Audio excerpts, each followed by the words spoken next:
Developing story on the night team. It's the Bardstown Road takeover, but this time organized by Metro Police, stopping another potential night of chaos in the middle of the street. Metro Police promised to be there early and in big numbers, and tonight we do know the police chief Paul Humphrey has been on the scene out there for hours tonight. WHAS 11 night team's Clarice Shaley and photojournalist Aspen Hester have been there since 5 o'clock tonight. They're joining us live now. Now, Clarice, how have things changed as it's been getting later? What have you noticed?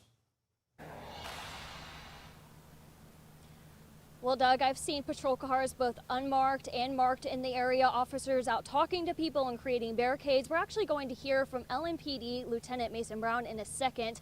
But first, I did talk to people in the area about their thoughts on this elevated presence. Police lights on Bardstown Road, stationed right outside Highland Tap Room and Taco Bell. The scene of the new enforcement as police look to stop another massive street takeover from happening again. The fight right there. Last weekend, fights, chaos near the Taco Bell just before 3 in the morning. A takeover causing serious public safety concerns.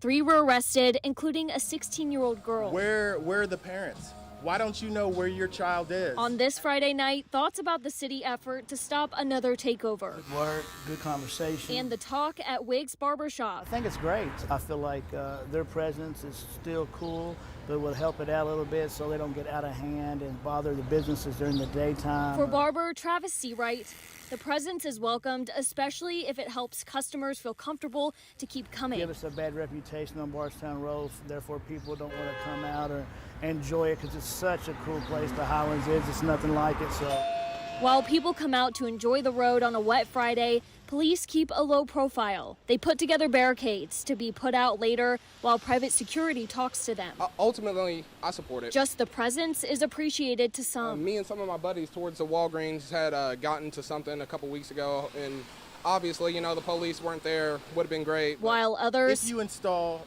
the right values in your child, they're not going to be out here doing all this stuff. They believe police are left to pick up the pieces of bad parenting. Know where your child is and actually take responsibility for your child. Regardless, safety is at the center of the conversation. I'm someone's uncle, son, brother, and I want to get back home. So, Doug, we're with Commander of the 5th Division, Lieutenant Mason Brown. So, how are things going tonight? Do you expect any problems? What have you been hearing? So far for the night, things are going very well. So we're prepared for this. We have numerous officers staged along the corridor here in the surrounding neighborhoods, in marked cars and unmarked cars. So we're ready to respond to anything that occurs tonight.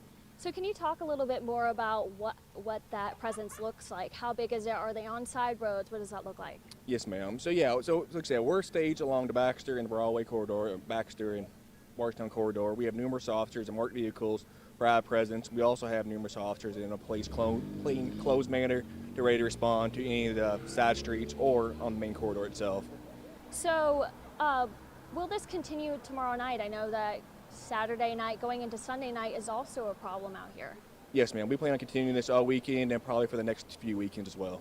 All right. Thank you so much for joining me. And again, police will be out here until 4 a.m. when all of the bars close. Doug? All right, Clarice, thank you very much, and thank you to the commander there. A lot of good new information out.